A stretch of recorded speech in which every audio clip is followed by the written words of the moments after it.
ఆంధ్ర ప్రాంతంలో సమైక్యాంధ్ర ఉండాలని పోరాటం వాళ్ళే చేస్తారు. ఎవరు అడగకుండానే రాయలసీమని చీలుస్తున్నామని చెప్తారు. చీల్చొద్దని మళ్ళీ కాంగ్రెస్ వాళ్ళే ఆందోళన చేస్తారు. నలుగురు నాలుగు వైపుల బట్టి రాష్ట్రాన్ని పాడే మీద పెట్టి ఒక నిమిషం నేను చెప్పిందంతా చెప్పినాక రాజు నేను చెప్పిన తర్వాత మీ చెప్పిన ఒక నిమిషం నేను చెప్పిన తర్వాత మీ ప్రశ్నలన్నిటికీ నేను జవాబు చెప్తాను. నేను అనేది ఏంటంటే ఈ 4 ప్రాంతాల కాంగ్రెస్ వాళ్ళు రాష్ట్రాన్ని పాడే మీద పెట్టి సోనియా గాంధీ దాకా పట్టకపోయి తలగొరి పెట్టించే ప్రయత్నం చేస్తా ఉన్నారు ఈ రాష్ట్రానికి.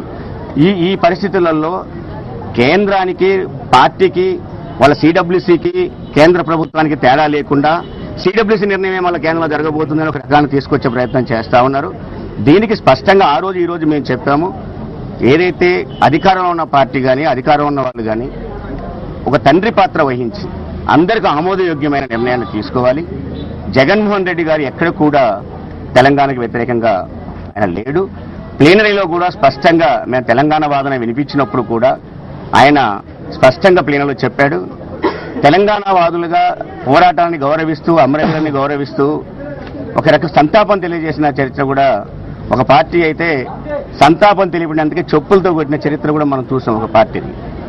కానీ మొదటిసారిగా జగన్మోహన్ రెడ్డి గారు ముందుకొచ్చి ఆ విధంగా ప్రకటించడం కూడా జరిగింది. ఇక్కడ పార్టీ ప్లీనరీలో ఏ నిర్ణయం తీసుకున్నాం అదే తీసుకున్నాం. ఎమ్మెల్యేలు స్పష్టంగా చెప్పారు, మేము సమైక్యాంధ్ర కోసం రాజీనామా చేయలేదు. కాంగ్రెస్ పార్టీ కేంద్ర ప్రభుత్వం తేడా లేకుండా వాళ్ళు చెప్తున్నది మళ్ళా సమస్యను తీసుకొచ్చి ముందుకు తీసుకొచ్చేసి మళ్ళా పార్టీ వైఖరి చెప్పే దశకు తీసుకొచ్చేస్తే అసలు పార్టీ వైఖరి చెప్పకుండానే అందరినీ గందరగోళపరుస్తూ ఉంటే ముందు కాంగ్రెస్ పార్టీ వైఖరి చెప్పాలి. ఈ 4 ప్రాంతాల్లో వాళ్ళు తీసుకుంటున్న నిర్ణయాలు చూసినప్పుడు పార్టీ మళ్ళా దీన్ని సాగదీసేసి మొత్తం ప్రజల్ని గందరగోళం పరిచే చర్యలుగా చేపడుతోంది. కాబట్టి దీనికి వ్యతిరేకంగా మేము రాజీనామా చేస్తున్నామని స్పష్టంగా ఎమ్మెల్యేలే చెప్పారు. అది వాళ్ళు వ్యక్తిగతంగా చేసిన రాజీనామాలే తప్ప వైఎస్ఆర్ కాంగ్రెస్ పార్టీ మీరు రాజీనామా చేయమని అడగలేదు. కొండా సురేఖ ఉదయం మాట్లాడుతూ మీరు కొన్నే చెప్పారు, మేము వాళ్ళు రాజీనామా చేయడం వల్ల తెలంగాణలో తప్పుడు సంకేతాలే వీళ్ళని కట్టుబడి ఉంటారా ఉండరా. విజయమ్మ స్పష్టమైన సమాధానం కోసం మేము 2 రోజులు బట్టి సమావేశం వచ్చినాం, కానీ మాకు స్పష్టత రాలేదు, మేము అసంతృప్తిగా ఉన్నాం, అందుకే బయటకు వచ్చామని కూడా వాళ్ళు చెప్పారు. నేను అనేది అదేనండి, నిన్న సురేఖ గారే స్వయంగా ప్రెస్ మీట్లో ఒక మాట చెప్పారు, మీరందరూ కూడా విన్నారు. విజయమ్మ గారు కానీ ప్రతినిధులు కానీ అది ఎమ్మెల్యేలు సొంతంగా చేశారా పార్టీ చెప్పిందా అనే క్లారిటీ మాకు ఇవ్వాలి అని చెప్పారు. అధికార ప్రతినిధిగా నా ప్రెస్ మీట్లోనే నేను స్వయంగా చెప్పాను పార్టీ వైఖరి. పార్టీ వల్ల వాళ్ళు రాజీనామా చేయడం కాదు, వాళ్ళు సమైక్యాంధ్ర కోసం రాజీనామా చేసింది కాదు, వాళ్ళు కాంగ్రెస్ పార్టీకి వ్యతిరేకంగా ఇవాళ రాష్ట్రాన్ని గందరగోళపరుస్తున్న తీరుకు వ్యతిరేకంగా తిరిగి మళ్ళీ లేని వాదనలు తీసుకొస్తున్నప్పుడు దానికి వ్యతిరేకంగా రాజీనామా చేశారు. కాంగ్రెస్ కి వ్యతిరేకంగా రాజీనామా చేస్తే సురేఖ బాధపడాల్సిన అవసరం లేదు, అది వాస్తవంగా కూడా. అందుకని ఒకవేళ అర్థం కాకపోతే వాళ్లకు మరొకసారి క్లారిటీ తీసుకుంటారు. ఎవరికైనా అనుమానాలు ఉంటే పార్టీలో చర్చిస్తారు. మాకైతే క్లారిటీ ఏమా వక్రీకరించడం ఎందుకని వల్ల అపార్థం చేసుకుని ఉండొచ్చు కదా, దాన్ని అర్థం చేసుకునే ప్రయత్నం చేస్తారు, ఇంకా నివృత్తి చేసుకునే ప్రయత్నం చేస్తారు తప్ప వాళ్ళు ఎక్కడ మేము రాజీనామా చేస్తాను అని చెప్పలేదు. వాళ్ళ అనుమానాలు ఏమైనా ఉంటే నివృత్తి చేసుకుంటారు, పార్టీతో చర్చిస్తారు, తప్పు కాదు.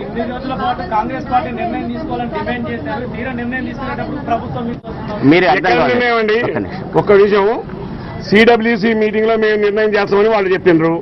మొన్న కోర్ కమిటీలో నిర్ణయం తీసుకున్న తర్వాత 2వ కోర్ కమిటీలో ఏంటి దిగ్విజయ్ సింగ్ గారు ఏం చెప్పాడు, చాలా స్పష్టంగా చెప్పాడు, సంప్రదింపులు అనేది అయిపోయింది. ఇక సంప్రదింపులు ఇవ్వన్న తర్వాత ఆంధ్ర ప్రాంతం నుంచి ముఖ్యమంత్రిని ఉప ముఖ్యమంత్రిని పీసీసీ పైన ఎందుకు పిలిచారు. ఆ తర్వాత నిన్న దిగ్విజయ్ సింగ్ గారు ఏం చెప్పారు, సంప్రదింపుల ప్రక్రియ అయిపోయింది. ఆ తర్వాత మేము యూపీఏ భాగస్వామ్య పక్షాలతో మాట్లాడాలని చెప్పడం ఉద్దేశం ఏంటి, డిసెంబర్ 9 నాడు ప్రకటన చేసి పార్లమెంట్ లో ఉభయ సభల్లో చేసి వాళ్ళు వెనక్కిపోయిన వాళ్ళు ఇవాళ బయట మాట్లాడే మాటలను ఇస్తారని ఎట్లా నమ్మాలా. కాంగ్రెస్ పార్టీ వైఖరి ఏ విధంగా ఉంది, ఎన్ని రకాలుగా వాళ్ళు మాట్లాడుతున్నారు. ఆ విధంగా మాట్లాడే పార్టీ ఇట్లా గందరగోళం చేస్తుందని మా ఎమ్మెల్యే రాజీనామా చేశారు.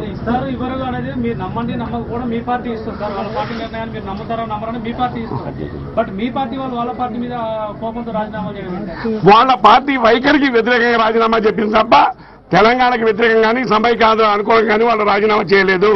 ఆ విషయం స్పష్టంగా నిన్న విజయమ్మ గారు కూడా చెప్పడం జరిగింది. పార్టీగా నష్టం ఉంటుందా సార్? ఇందులో నేను అనేది ఏంటంటే మీరు లేని ఊహల్లో రాజకీయాలు చేయకూడదు, ఉన్నట్టుగా రాజకీయాలు చేయాలి. ఒక నిమిషం వాళ్ళ పాయింట్ ఏంటి, మాకు ఇప్పుడు తెలంగాణలో ఉన్న నేతలందరూ కూడా ఆ కన్ఫ్యూజన్ ఏం లేదు, పార్టీ వైఖరి స్పష్టంగా ఉంది.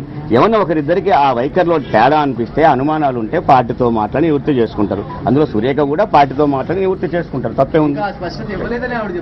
ఇవ్వకపోతే మళ్ళీ ప్రయత్నం చేస్తుంది, మళ్ళీ ఇచ్చే ప్రయత్నం చేస్తుంది. మేము చెప్తూనే ఉన్నాం కదా, దానికి ఆమెను అడగాలి, నేనేం చెప్తాను.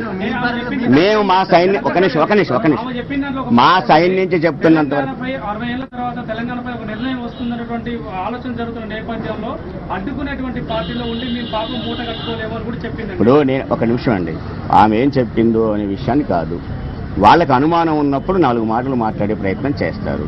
అనుమానాలు నివృత్తి చేసుకోమని చెప్తున్నాము. తెలంగాణలో ఉన్న నేతలు ఎవ్వరికి కూడా అనుమానాలు లేవు. ఒక 4-5 ఉంటే వాళ్ళు నివృత్తి చేసుకోవచ్చు. ఆ 4-5 మీరు అడగండి.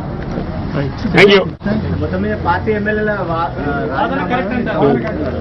ఇప్పుడు ఇక్కడ పార్టీ ప్లీనరీ నిర్ణయానికి రాజీనామాలు డీవియేషన్ కాదు. ఎందుకు అంటే ఇవాళ కాంగ్రెస్ పార్టీ కానీ ఆడుతున్న డ్రామాకు, ఈ ప్రజలకు పడుతున్న ఇబ్బందులకు ఒక నిరసన కార్యక్రమాలు తెరుచుకుంటున్నారు. ఆ రాజీనామాలు కూడా నిరసన కార్యక్రమాల్లో ఒక భాగమే. నిరసన రూపాలు ఎవరెవరు ఎలా తెలియజేస్తే అలా తెలియజేస్తారు. నిరసన రూపాలు ఎలా